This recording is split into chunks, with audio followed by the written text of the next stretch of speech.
dia, seja muito bem-vindo. Meu nome é Thaís Fortarel, aluna do professor Martinelli, e hoje iremos continuar a temática sobre as relações existentes entre a atmosfera e a Terra.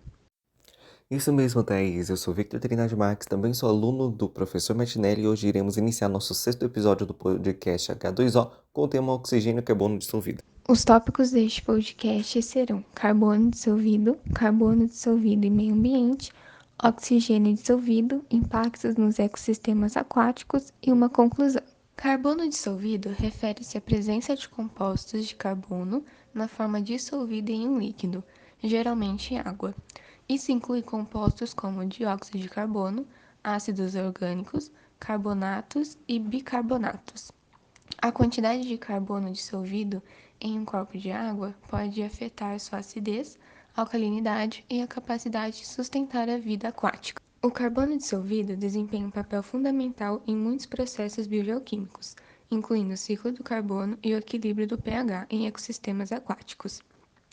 Seu monitoramento é muito importante para entender e gerenciar a qualidade da água e os impactos da atividade humana nos ecossistemas. Agora iremos falar de algumas maneiras pelas quais o carbono dissolvido interage com o meio ambiente. Em primeiro lugar, temos o ciclo do carbono. O carbono dissolvido faz parte do ciclo global do carbono, movendo-se entre a atmosfera, hidrosfera e biosfera. Ele pode ser liberado na forma de CO2 durante processos como a respiração de organismos e a decomposição da matéria orgânica. Em segundo lugar, temos a acidez da água. O carbono dissolvido afeta o pH da água. Quando o CO2 dissolvido reage com a água, forma-se ácido carbônico, o que pode tornar a água mais ácida. Isso pode ter consequências importantes para os organismos aquáticos, especialmente para os organismos sensíveis à mudança de pH. Em terceiro lugar, o crescimento de plantas aquáticas. O carbono dissolvido na forma de dióxido de carbono é uma fonte essencial de carbono para plantas aquáticas através da fotossíntese. O aumento ou diminuição do carbono dissolvido pode afetar o crescimento e a saúde dessas plantas, e por sua vez afetam todo o ecossistema aquático. Em quarto lugar, temos o sequestro de carbono.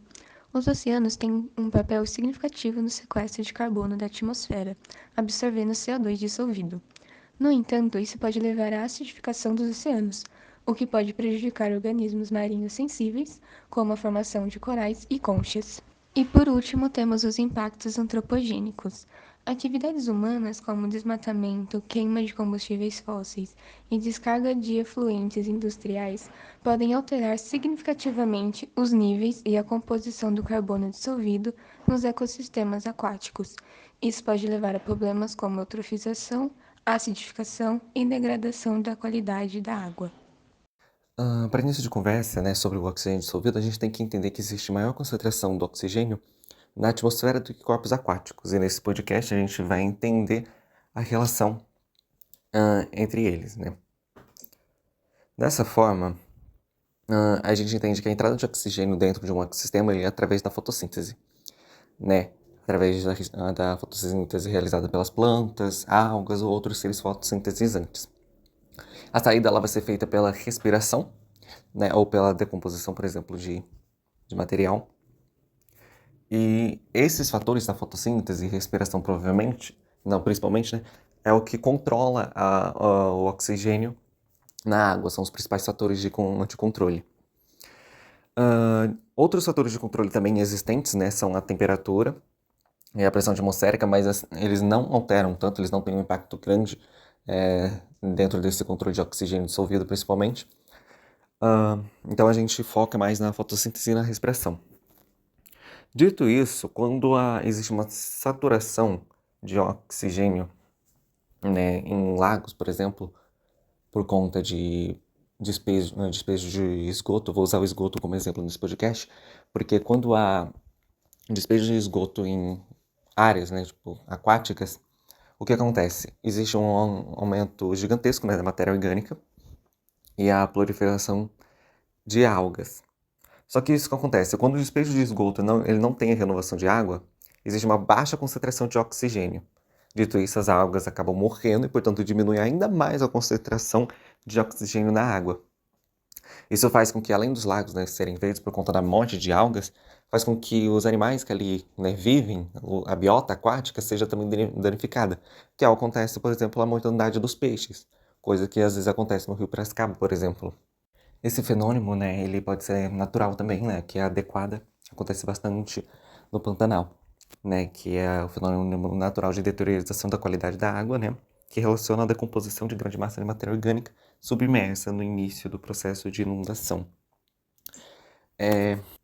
Um outro exemplo importante que eu acho importante de ressaltar, né, que ele exemplifica isso também, do que eu acabei de falar, que é o que aconteceu na Lagoa RF, né, justamente por conta do despejo de esgoto sem a renovação. Então, para finalizar a parte de oxigênio dissolvido, a gente entende que ele é um fenômeno natural, né, ocorre essa troca, né, essa transferência de concentração de oxigênio na atmosfera e na água através de fatores da fotossíntese e da respiração. Contudo, como a gente pode observar, novamente as ações humanas vêm impactando, né, esse ciclo que deveria ser natural, né, prejudicando vários ambientes. É importante ressaltar que, que o impacto em ambientes aquáticos também é um impacto socioambiental, é um impacto social, né, que não prejudica só a biota aquática, prejudica nós mesmos, seres humanos, né, e outros seres, né, terrestres, por exemplo, que têm uma correlação com o ambiente aquático. Bom, esse foi o nosso podcast, né, sobre oxigênio dissolvido e carbono dissolvido. E esse foi nosso último podcast. Agradecemos a atenção, o apoio até aqui. E é isso. Um adeus.